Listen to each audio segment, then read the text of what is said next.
Halo teman-teman, selamat datang kembali di channel Coy TV. Ya. Oke, jadi pertama-tama aku mau minta maaf dulu pada teman-teman ya, karena di video cangkeman ini aku lama nggak upload ya. Karena itu aku masih sibuk untuk mengerjakan project teman-teman. Yaitu aku punya project buat ngover lagu ya, kayak lagu-lagu Jawa, terus reggae, nanti lagu-lagu Jepang juga ya. Nanti kalian bisa tonton YouTube-nya di channel aku yang satunya, namanya ini aku tulis di sini ya, Afif Coy ya. Nah, di situ nanti aku bakal cover lagu ya. Buat teman-teman yang belum subscribe channelku yang satunya, dibantu subscribe ya. Oke. Terima kasih sudah klik video ini dan jangan lupa untuk klik tombol subscribe karena subscribe itu gratis. Dengan kalian klik tombol subscribe, kalian sudah membantu channel ini untuk terus maju dan berkembang. Selamat menonton.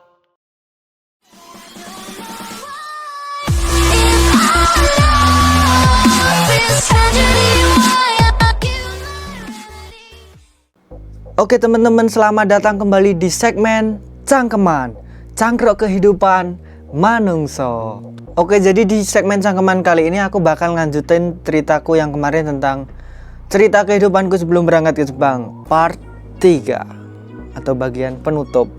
Buat teman-teman yang penasaran gimana ending dari ceritaku ya, apakah endingnya akan sad ending atau happy ending atau endingnya masih menggantung ya.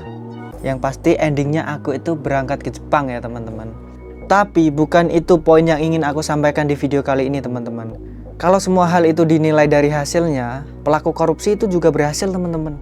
Berhasil buat ngerugiin negara dan berhasil buat mencuri uang rakyat ya. Tapi kan itu dengan cara nggak baik teman-teman. Nah, jadi mulai sekarang itu kita nggak boleh ya nilai sesuatu itu dari hasilnya. Kita lebih baik menilai sesuatu itu dari prosesnya ya teman-teman. Karena kalau teman-teman itu mengetahui proses, kalian akan tahu arti kehidupan yang sesungguhnya. Oke? Oke. Ngomongnya raksel apa piye toh? Nah, jadi itu ceritanya kemarin aku dan teman-temanku itu ditipu sama pihak penyalurnya ya. Kita itu udah susah-susah mau cari kerja, udah dibela-belain hutang ke bank, ke saudara, hutang sana sini. Taunya kita malah ditipu ya teman-teman. Aduh. Aku juga nggak tahu apa yang dipikirkan sama penipu ini ya teman-teman. Ya, sebut saja yang nipu kita itu namanya Bu E ya teman-teman. Panggil aja Bu E penipu ini. Itu orangnya padahal cewek ya, wanita berhijab. Dia itu ngomongnya sopan, baik ya. Karena aku lihat dia secara nggak langsung ya, melalui Zoom gitu ya. Jadi aku bisa menilai si Bu E ini ya. Apa si Bu E ini nggak mikir ya teman-teman? Kalau semisal keluarganya atau anak-anaknya digituin itu kayak gimana, itu apa nggak mikir gitu loh. Udah nggak tahu lagi aku apa yang dipikirin si Bu E ini ya. Ya semoga aja kejadian kayak gini nggak akan terulang lagi ya teman-teman. Kita ini anak muda yang lagi susah-susah buat menata masa depan, malah ditipu. Kalau orang-orang yang nggak kuat mentalnya ini pasti benar-benar bakal stres dan kena mental teman-teman ya. Ya mulai sekarang buat teman-teman jangan menilai orang itu dari covernya ya teman-teman. Bisa jadi orang itu kelihatan baik, dia itu buat menutupi kejahatannya teman-teman ya. Jadi jangan menilai orang dari covernya. Oke? Ngomongnya raksel apa piye toh? Oke, daripada kita membahas si Bu E ini, mari kita lanjutkan ceritaku ya. Jadi setelah kita ditipu sama si Bu E ini, kita itu kayak langsung stres dan putus asa gitu ya teman-teman. Kita udah mengorbankan waktu, uang, tenaga buat belajar bahasa Jepang. Apakah perjuangan kita ini akan sia-sia setelah ditipu sama Bu E ini ya? Setelah itu kita itu kayak mencari jalan masing-masing gitu pokoknya. Ada yang join LPK baru lagi buat ngelanjutin prosesnya. Ada yang proses secara mandiri. Terus ada yang nggak ngelanjutin prosesnya karena udah kehabisan dana. Terus kalau aku itu memilih buat kembali lagi ke pekerjaan lamaku ya teman-teman. Karena aku mikir daripada aku mikirin masalah kayak gini, aku lebih baik melanjutkan pekerjaanku saja. Jadi aku sambil cari informasi lagi, siapa tahu nanti ada lowongan buat berangkat ke Jepang lagi ya. Seperti itu teman-teman. Jadi kita akan kembali flashback ceritanya teman-teman ke pekerjaanku yang ada di pengukuran tanah itu ya. Nah, Aku itu sangat bersyukur sekali teman-teman karena udah bisa bekerja di perusahaanku yang ini ya. Karena di sini aku itu bisa belajar banyak hal ya, dan juga dapat banyak sekali pengalaman teman-teman. Karena di pekerjaanku ini aku kayak bisa keliling Indonesia gitulah pokoknya. Jadi di pekerjaanku ini nggak menetap di satu daerah gitu ya teman-teman. Kita itu berpindah-pindah ketika sudah menyelesaikan proyek di suatu wilayah ya. Semisal kita udah selesai 3 bulan di proyek ini, kita pindah ke wilayah lain gitu. Mulai dari Kalimantan Timur, Kalimantan Selatan, Kalimantan Barat, Jawa Timur, Jawa Tengah.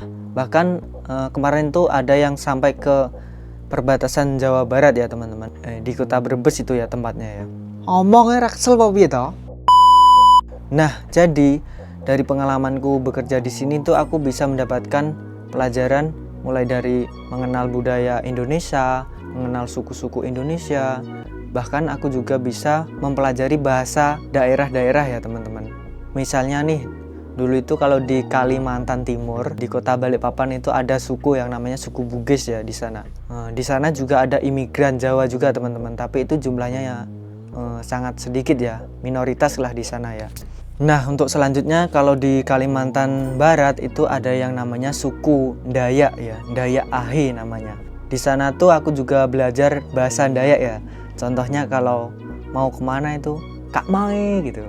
Kalau berapa harganya itu sangahe harganya. Terus kalau iya di sana gitu, au boh Kak naon gitu ya, bilangnya gitu ya. Nah, yang lainnya aku agak lupa teman-teman karena udah nggak tinggal di sana udah beberapa tahun ya, jadi agak lupa ya. Nah, bukan itu saja ya teman-teman. Dari aku bekerja di sini tuh aku jadi bisa mengenal kayak watak dan karakter warga sekitar dan juga rekan-rekan kerja kita ya. Mulai dari watak warga desa yang ramah, ada juga yang cuek, ada yang juga suka bercanda. Terus watak-watak dari teman kerja kita, misalnya ada yang suka mengeluh, suka menyuruh-nyuruh, terus ada yang nggak pernah mandi, terus ada yang ceroboh. Kalau yang ceroboh itu aku sih biasanya.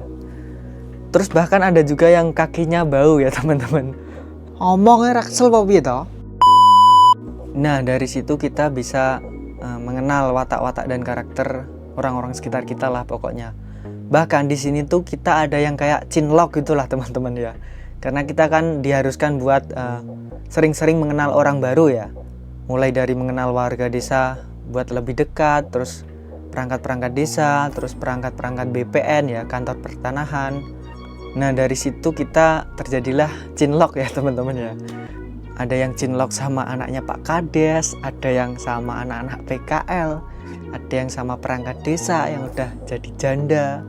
Bahkan ada juga yang cinlok sama rekan kerja sendiri ya teman-teman. Karena kan rekan kerjanya kita itu nggak cuma cowok-cowok aja ya, ada ceweknya juga ya gitu. Jadi setiap project itu kita selalu di rolling ya, biar kita itu bisa buat merekatkan kerja sama tim gitu ya. Atau bisa ganti-ganti lah biar nggak bosen, rekan kerjanya nggak itu-itu terus gitu. Kalau yang cowok itu biasanya ditempatkan yang di lapangan, kalau yang cewek itu biasanya ditempatkan di bagian kantor atau bagian data gitulah, buat penggambaran pokoknya. Nah, jadi dari situ kita terjadilah cinlok gitu ya. Bahkan itu ada yang sampai menikah teman-teman.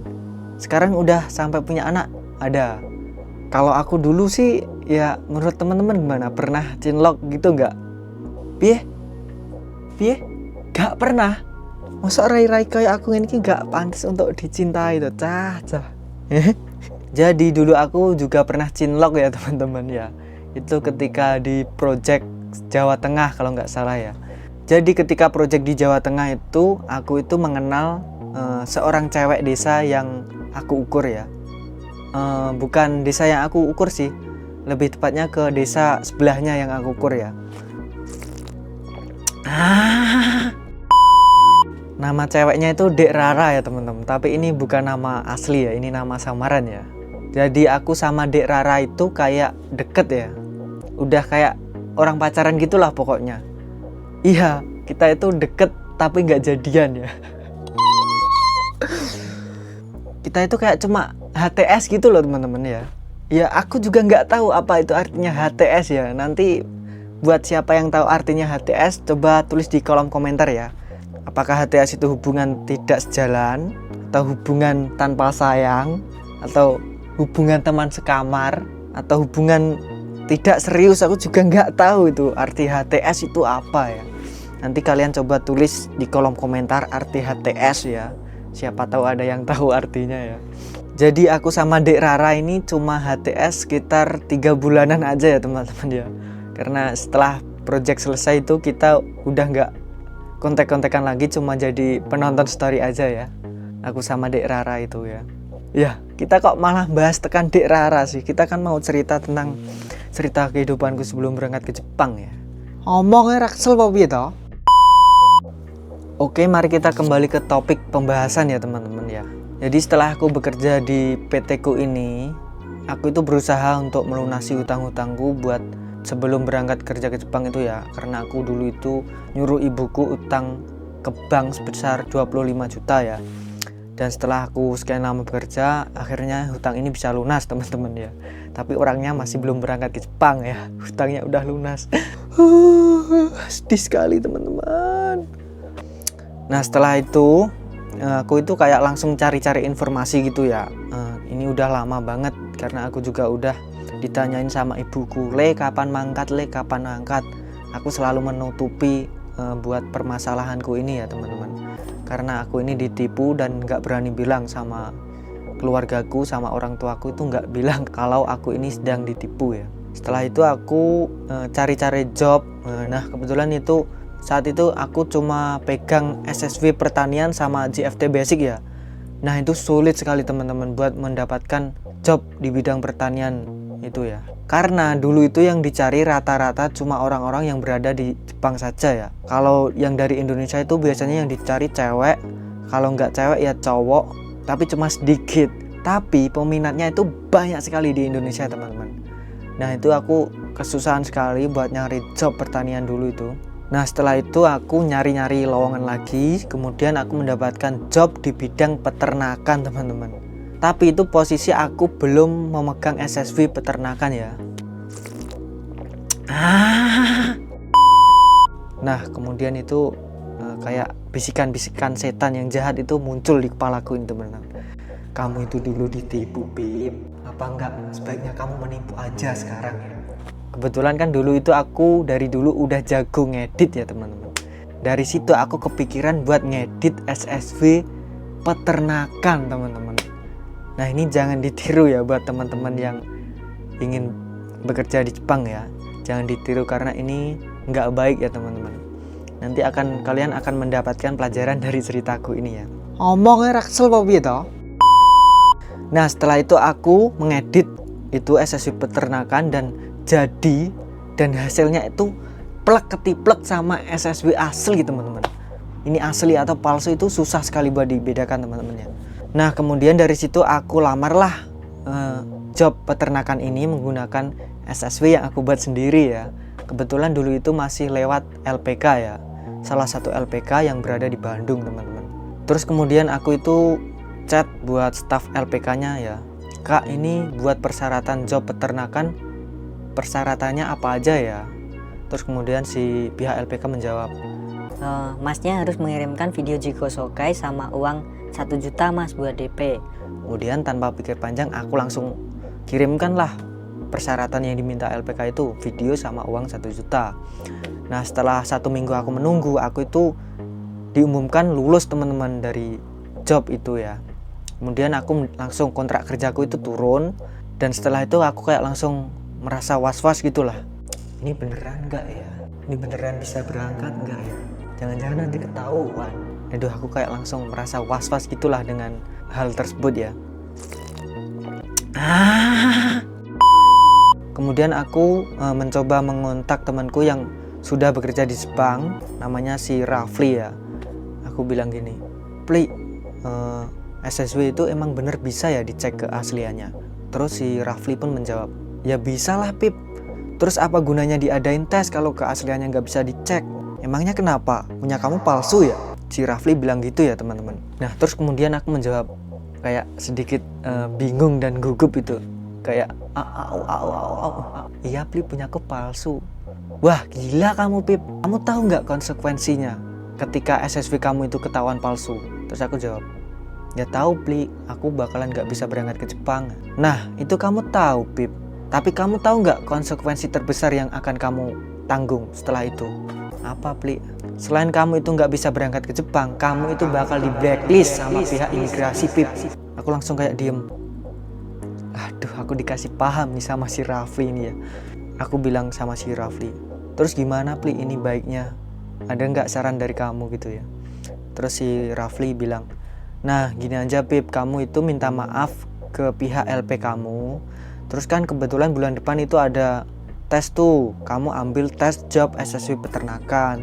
Kamu bilang ke LP kamu minta maaf dan kamu akan mengikuti tes SSW peternakan di bulan depan dan kamu akan berusaha untuk lulus. Ya udah Pli, oke aku terima saran dari kamu Pli. Kemudian aku bilang ke staf LPK-nya ya dan minta maaf. Nah kemudian si pihak LPK pun menyetujuinya ya teman-teman. Setelah 1 bulan aku tes dan aku alhamdulillah lulus teman-teman dengan nilai yang sangat-sangat pres sekali ya. Nah setelah itu aku kirimkanlah SSW yang asli yang hasil dari aku tes itu ya ke pihak LPK-nya. Nah kemudian teman-teman tahu nggak si staf LPK-nya ini bilang apa? Maaf Mas, setelah kami diskusikan sama atasan kita, proses Mas itu nggak bisa dilanjut. Lah, aku langsung kayak kaget gitu ya teman-teman. Lah ini gimana toh kak? Kan dulu kemarin katanya boleh, kok jadi pelin-pelan gini toh? Aku membalas dengan nada sedikit tinggi gitu ya teman-teman. Karena udah aku capek-capek tes, udah bayar 1 juta. Kenapa kok prosesku nggak bisa dilanjutin gitu? Terus si pihak LPK pun menjawab, Iya Mas, karena Mas itu melakukan kecurangan. Mas itu pernah menggunakan dokumen palsu, jadi kita itu takut nanti kalau pihak Kaisa atau pihak perusahaan mengetahuinya, nama kita malah yang jadi jelek Mas. terus uangku yang 1 juta itu gimana kak? Ya terpaksa Mas, uang Mas yang 1 juta itu nggak bisa kami kembalikan. Ya udah kak, nggak apa-apa, terima kasih infonya ya. Ya aku sadar kalau aku di situ posisi salah, itu sadar langsung aku sadar diri, ya udahlah nggak apa-apa uang 1 juta gitu ya. Nah aku dari situ kayak malah menambah masalah baru lagi ya teman-teman. Aku ini kenapa sih, aku ini gimana sih, goblok banget. Aku ini nanti jangan-jangan nggak bisa berangkat ke Jepang gitu, malah pusing aku pokoknya di situ. Daripada masalahku ini semakin bertambah. Kemudian aku inisiatif buat curhat sama ibuku ya. Setelah selesai bekerja ya di suatu malam itu aku mencoba telepon ke ibuku. Halo Bu ya, pertama-tama itu kayak takon-takon kabar gitulah. Pripun Bu niki kabare, sehat-sehat toh teng Rio gitu. Terus ya le sehat le. Terus nggih niki sibuk napa Bu? Sibuk tandur iki lagi musim tanam. Terus setelah itu aku kayak menemukan momen yang pas buat ngomong sama ibuku ini. Bu aku pengen cerita Bu. Cerita apa le? Ndang cerita tak rungokne. Tapi ibu aja nesu ya Bu ya. Iya le cerita gak apa-apa, ibu gak bakal nesu kok. Tenan lo ya Bu ya, gua tak nesu, mah aku nek nesu. Iya ndang cerita tau gak apa-apa. Terus kemudian aku bercerita ya teman-teman. Aku harus cerita Bu tentang masalahku nang Jepang nyapo ra mangkat-mangkat. Dadi aku karo kanca-kancaku kuwi dihapusi Bu. Loh, kok iso ngono le? Piye ceritane le? Dadi duit sing dibayarne kae ora dinggo bayar perusahaan, karo ora dinggo ngurus dokumen-dokumennya Bu. Malah diselewengne nggo main trading karo pihak penyalure. Terus pihak penyalure saiki malah minggat ning luar negeri Bu. Dengan total kerugian kuwi sekitar 5M dan awak dhewe wis lapor polisi, tapi kasus iki gak iso munggah Bu. Ya wis le gak apa-apa, tinggal pelajaran wae. Tanah jenenge alangan kok. Terus aku kayak langsung sedih gitu ya. Tapi sampean mboten nesu to Bu? Gak le, tanah kena alangan ya piye meneh. Nasi sudah menjadi bubur kok. Lah terus awakmu piye saiki, meh lanjut apa ora? Ya rencana aku meh lanjut Bu, tapi aku cek golek modal sik. Dinggo mangkat ning Jepang iki, dinggo sangune, terus dinggo prosese. Ya wis, tetep tak dukung le awakmu. Ibu selalu mendukungmu kok. Nah dari situ aku kayak langsung termotivasi gitu ya teman-teman. Karena ucapan ibuku ini ya, dia udah nggak marah ketika mendengar ceritaku, itu kayak langsung ternyuh gitu ya teman-teman. Terus aku kemudian bilang, tapi cerita iki aja diomong-omong ning tonggo-tonggo ya Bu ya. engko daripada ceritanya tekan dindi malah awake dhewe sing isin, Bu. Lah nyapo isin le? Ya to Bu, kan aib mosok diomong-omongne. Ibu malah ora isin kok, aku malah bangga duwe anak kaya awakmu kuwi. Gelem cerita terus cek gelem berjuang. Masih dihapusi, aku malah bangga le.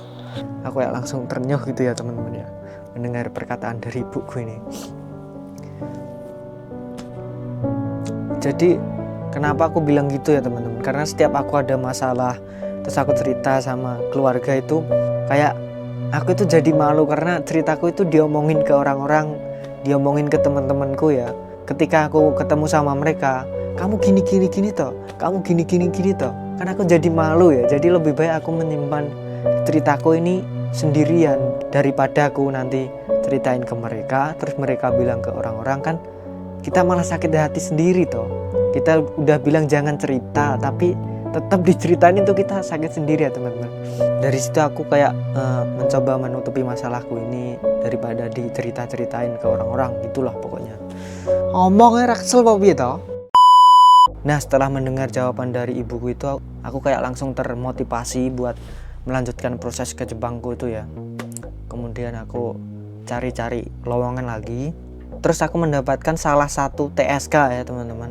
TSK itu Toroku Shien Kikang kalau nggak salah. Nah, TSK ini bisa menyupport orang-orang yang berada di Indonesia untuk bekerja di Jepang ya teman-teman. Dan itu gratis tanpa dipungut biaya. Kemudian aku kontak TSK-nya ini, namanya Joy As. Staffnya itu namanya Mas Arif ya, orangnya ini baik banget teman-teman. Aku kontak dia, terus aku ceritain masalah-masalahku mulai dari ditipu, terus aku punya SSW, CFT, berkas-berkas itu aku ceritain semuanya ke dia. Terus kemudian sama Mas Arif itu aku dikasih lowongan buat bekerja di peternakan ya teman-teman. Tanpa pikir panjang aku langsung ngeiyain tawaran dari Mas Arif ini, dan setelah 1 minggu aku langsung disuruh mensetsu sama pihak perusahaan. Itu mensetsunya sama XX dari Jepang, terus ada juga yang anak-anak perkuliahan gitu ya teman-teman. Terus setelah mensetsu 3 hari kemudian itu ada pengumuman ya, dan alhamdulillah aku lulus di situ teman-teman. Dan aku di situ sangat seneng banget ya teman-teman karena bisa lulus mensetsu tersebut ya. Kemudian setelah itu aku sama Mas Arif itu disuruh buat MCU ya, atau medical check up. Waktu itu aku masih bekerja di Wonosobo teman-teman. Dan aku itu izin kepada atasanku buat medical check up di salah satu rumah sakit yang ada di Wonosobo. Dan alhamdulillah aku juga diizinin. Terus aku medical check up dan hasilnya itu sehat ya teman-teman. Terus aku kirimkan hasilnya ke Mas Arif. Nah kemudian setelah 1 bulan itu aku menunggu, COE ku turun ya teman-teman. Certificate of Eligibility itu turun. Dan aku setelah itu memutuskan buat resign dari perusahaanku itu ya teman-teman.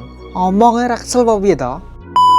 Tak lupa sebelum aku resign itu aku berpamitan kepada teman-teman di perusahaanku ya, mulai dari Mas Rian, Mas Elvanto yang sudah mengajariku ketika aku bekerja di sana ya. Terus ada juga Mas Septu, Mas Ari, ada Mas Satria, Mas Bani ya. Mas Bani, nih piye kabare nih? Apik-apik wae to nih. Iki fotomu enak ya iki tok nih. Sepurane sing akeh aku ya, gak duwe fotone aku. Piye ganti ora? Ganti ya wis ganti. Ada Mas Bani ya, terus ada Mas Andrian, Mas Andri, ada Mbak Intan, ada Mbak Umi, ada Mbak Cipa. Tak lupa aku juga berpamitan kepada teman-teman semuanya pokoknya di perusahaanku ini ya, dan juga anak-anak PKL, karena mereka itu telah menemani aku ketika berada di susah-susahnya lah pokoknya ya. Bahasamu lo jan kayak apa ya? Nah setelah aku berpamitan kepada semua teman-temanku, aku pulanglah ke Ngawi ya, ke rumahku. Kemudian aku mengurus berkas-berkas yang masih belum ya, kayak paspor, terus visa, terus KTKLN, dan berkas-berkas lain lah pokoknya. Setelah jadwal berangkatnya itu dikonfirmasi sama Mas Arif ya, aku berangkat itu awal tahun 2024 ya, tanggal 8 kalau nggak salah. Nah setelah itu 3 hari sebelum aku berangkat itu aku pamitan kepada semua keluargaku yang ada di Ngawi ya teman-teman. Tak lupa aku juga mencuci kaki ibuku ya teman-teman ya, berharap agar jalanku itu dipermudah lah buat kedepannya ya teman-teman. Kemudian setelah itu aku diantar sama keluargaku yang dari Ngawi itu sampai ke stasiun Paron ya teman-teman. Dari Paron aku naik kereta sampai ke Jakarta ya.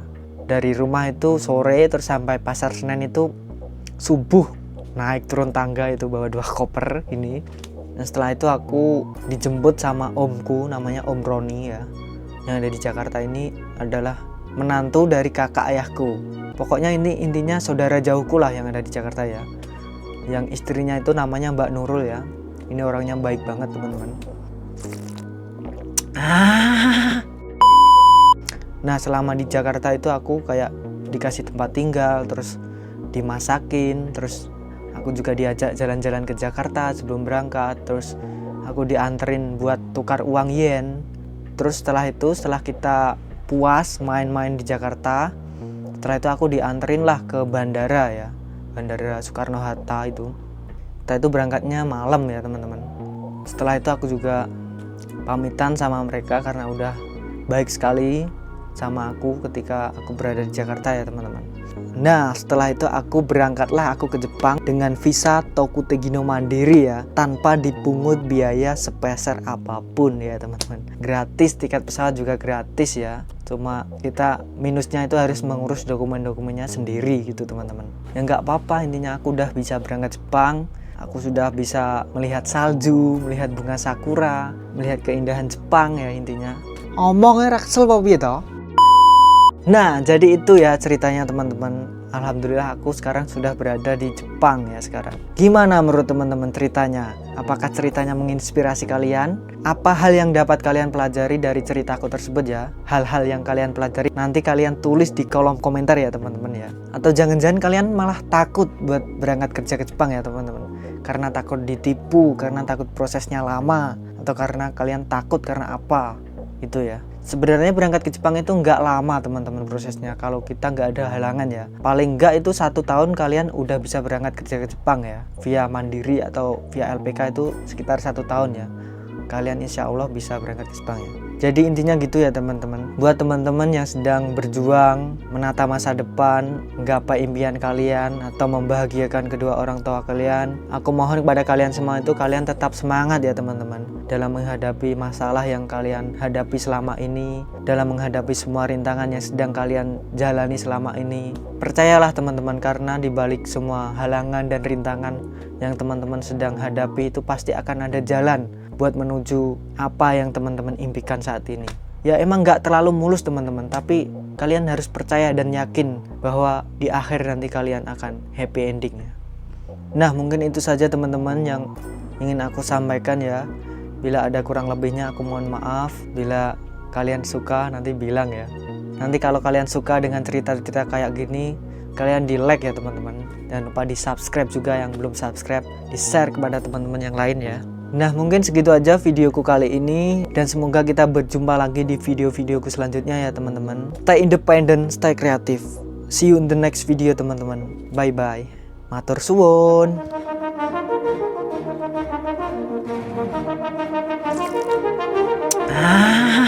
Omongnya raksel kok gitu.